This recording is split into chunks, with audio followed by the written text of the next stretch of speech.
경기도의 한 아파트. 이승훈 씨의 노모가 6년 넘게 살았던 곳입니다.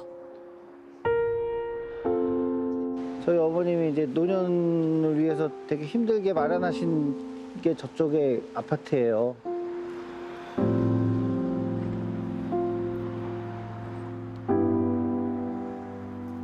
어머니가 90살이 된 지난해 바로 건너편 원룸으로 거처를 옮겨야 했습니다.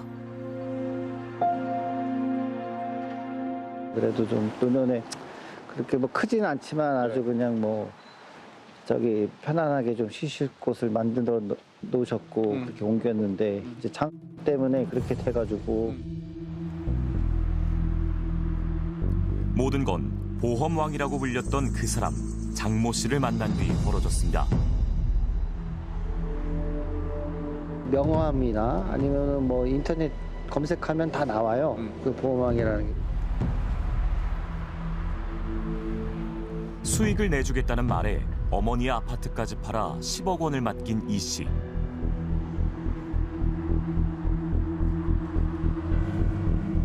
이제 남은 건 후회뿐입니다. 어머니랑 한 10분, 20분은 앉아있기가 힘들어요. 네. 왜냐면 뭐 계속 울컥하고 어머니 그 비참한 모습을 보고 있으려니까 막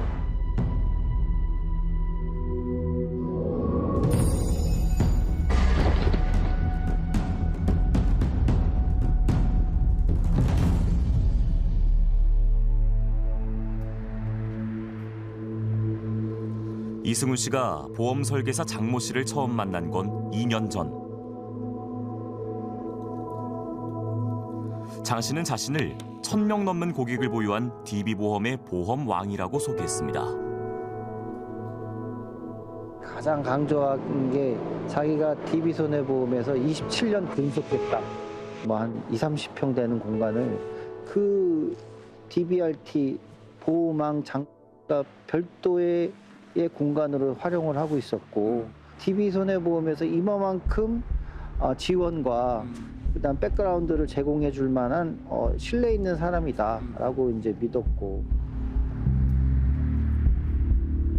그렇게 인연을 이어가던 몇 달 뒤 장 씨는 처음으로 좋은 보험 계약건이 있다며 솔깃한 제안을 건넸습니다. DB손해보험의 법인 계약자나 아니면 큰 계약자들이 있다. 그 계약자들이 1년 또는 2년의 만기가 도래한다. 근데 그 만기되는 시점 이전에 그 계약건을 연장을 성사시켜야 한다. 자신이 돈을 넣어 큰 공장의 화재 보험 등을 갱신하면 고액의 수수료를 받을 수 있다는 말이었습니다. 이 씨가 3천만 원을 넣어주면 자신이 받은 수수료 중 일부를 원금과 함께 돌려준다고 했습니다. 계약금을 또는 보험금을 자기가 먼저 선납함으로 해서 그 계약을 선점하겠다. 그러면 거기에 따른 수당이 있는데 이것을 조기에 또 계약을 성사시켰기 때문에 추가적인 그 수수료가 더 나온다. 재작년 9월 처음 이 씨가 보낸 3천만 원은 하루 뒤 30만 원의 수수료와 함께 돌아왔습니다. 20일 뒤 장 씨로부터 또 연락이 왔습니다. 이번엔 다른 보험을 갱신하는 데 필요하다면서 5천만 원을 보내주면 50만 원의 수수료와 함께 돌려주겠다고 했습니다. 보험사 계좌가 아니라 장 씨 개인 계좌로 돈을 보내달라는 점이 의심스러웠지만 장 씨는 그때마다 더 큰 수수료를 얻기 위해서라고 했습니다. 내가 너 개인한테 보내는 거는 안 되지 않느냐. 우리가 그러면 선납이라고 하면은 계약자가 DB손해보험 계좌에다 직접 넣어야 되는 거 아니냐. 근데 그거는 안 된다. 그러니까 대납을 해야 된다. 자기 이름으로. 그래야 자기 코드로 실적이 잡히고. 그렇게 투자금은 조금씩 늘어 10억 원이 장 씨 계좌로 입금됐습니다. 이상하다는 낌새를 느끼기 시작한 건 지난해 3월이었습니다. 원금과 수수료가 약속한 날짜에 들어오지 않기 시작한 겁니다. 계속 차일피일 미루게 되니까 저로서는 이제 너무 위기감을 느꼈고 불안해서 단장한테 이제 사실 확인을 물어봤죠. 장 씨 소속 회사를 찾아가 사업단장에게 연락을 한 이 씨. 돌아온 대답은 그런 보험은 존재하지 않는다는 것이었습니다. 단장은 이거는 자기네하고는 무관한 일이다.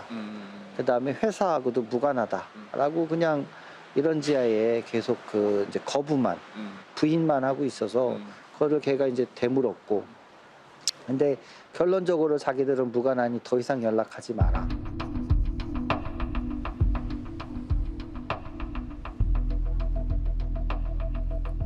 김민선 씨도 보험왕 장 씨의 오랜 고객이었습니다.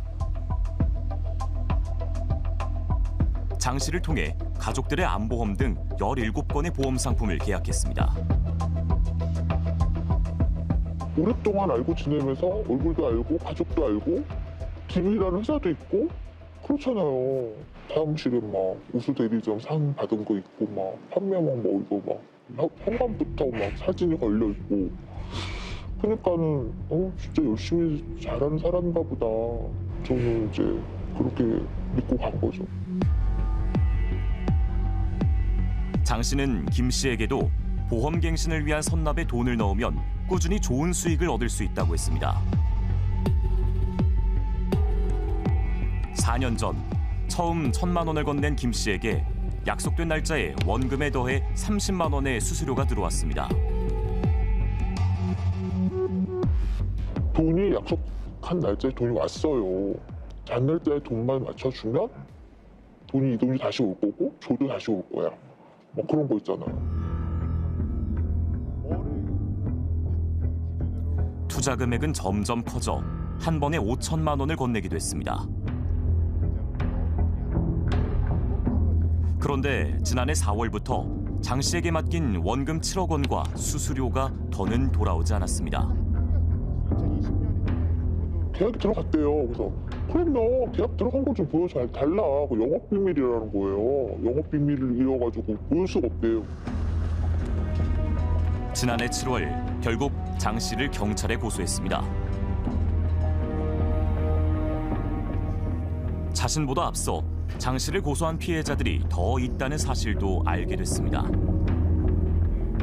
피해자들은 보험회사에 내용 증명을 보내 장 씨의 사기를 알렸습니다. 자본은 있다는데 회사는 없다고. 누구 말이 맞냐.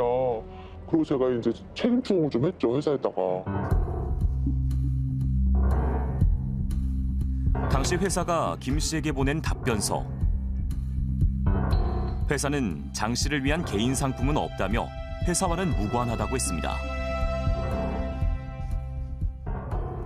보험갱신에 따른 수수료를 주겠다며 장 씨가 속인 피해자는 경찰이 확인한 것만 해도 적어도 17명.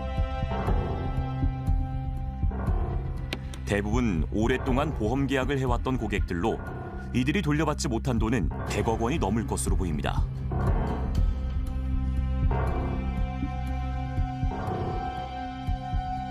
장 씨는 결국 지난 6월 사기 혐의 등으로 구속됐습니다.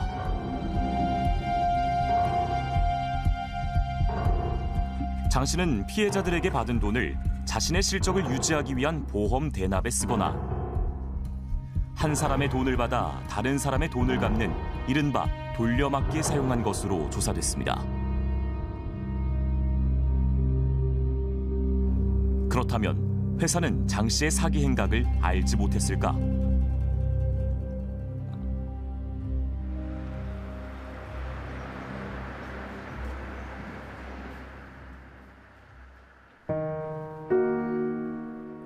(10년) 넘게 장 씨와 보험 계약을 맺었던 권혁준 씨.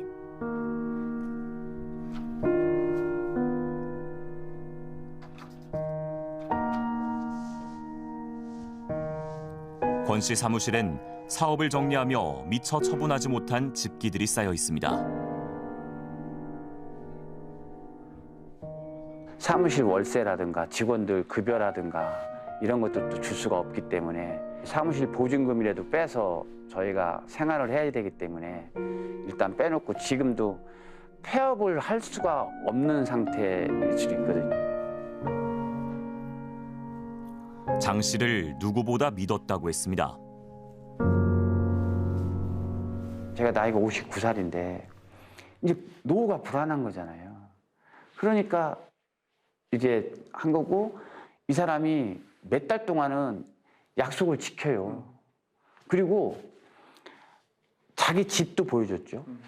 자기 사무실도 보여줬죠. 차 타는 것도 보여줬죠. 하물며 자기 딸 저한테 선을 좀 봐게 해달라고 소개팅도 해달라고 저한테 사진을 보내왔어요. 권 씨 역시 장 씨가 소개한 보험 갱신 투자에 넘어갔습니다. 처음 돈을 넣은 건 지난해 6월. 2천만 원을 달라고 한 장 씨는 보름 뒤 150만 원의 수수료를 더해 돌려줬습니다. 장 씨는 더 많은 수수료를 줄 테니 큰 금액을 투자하라고 말하기 시작했습니다. 혹시 그때 DB 측에 좀 알아보려고 하는 시도는 안 해보셨던 이유가? 안 해보려고 했던 거는 이게 적은 돈이 들어가는 게 아닌데. 권 씨는 지난해 11월 장 씨가 일하던 사무실을 방문해 보험회사 관계자들을 만나기도 했습니다.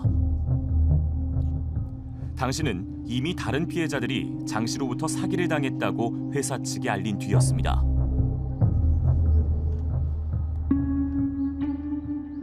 사무실을 방문을 했었을 때도 거기에 있는 설계사들도 이렇게 보면 장을 아주 영웅처럼 이렇게 했었죠. 인사를. 왜냐면 보호망이라는 게 쉬운 게 아니잖아요. 권 씨는 이후 한 달 동안 지인들의 돈까지 빌려 20억 원이 넘는 금액을 장 씨에게 보냈습니다. 하지만 장 씨는 원금과 약속했던 수수료를 주지 않았습니다.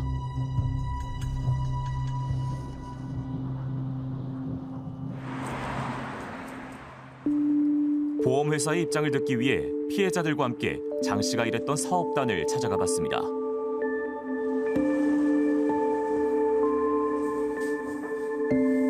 하지만 DB보험은 이번 사건이 회사와 무관하다며 선을 그었습니다. 사람이 자꾸 얘기했던데 회사 상품이 계약서가 있는 얘기는 당연히 회사가 참 기목적으로 회사는 상품 그 상품 자체가 없어요. 소속으로 활동하셨던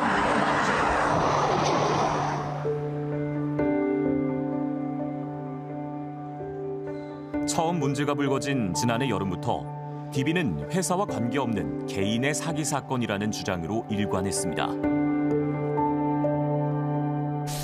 피해자들이 회사 계좌로 돈을 보낸 이력은 확인하지 못했고 보험 대납도 없었다는 겁니다. 다만 고객 불만의 책임을 물어 지난해 11월 장 씨의 수상 이력을 취소하고 영업정지 한 달을 부과했다고 밝혔습니다. 장 씨의 고객들에게 보험을 사칭한 상품에 유의하라는 메시지도 보냈다고 했습니다.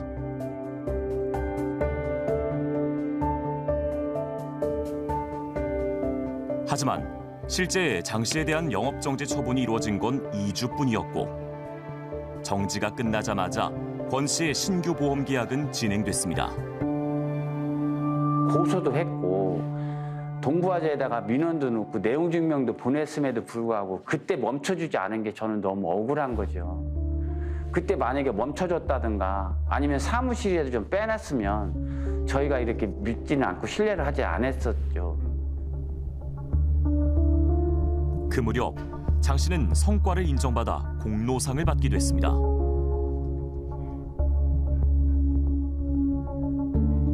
심지어 장 씨가 구속된 뒤 장 씨 이름으로 된 보험 안내가 오기도 했습니다.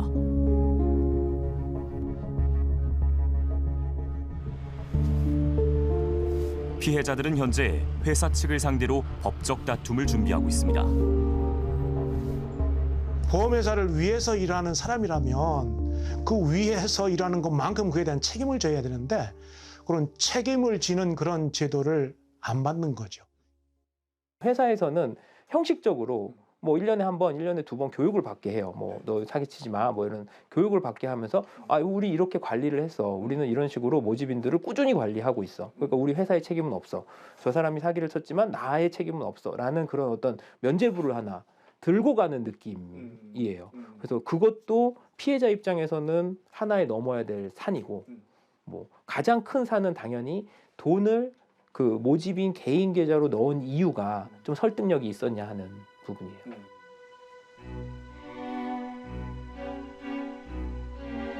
장 씨의 재판은 현재 진행 중입니다.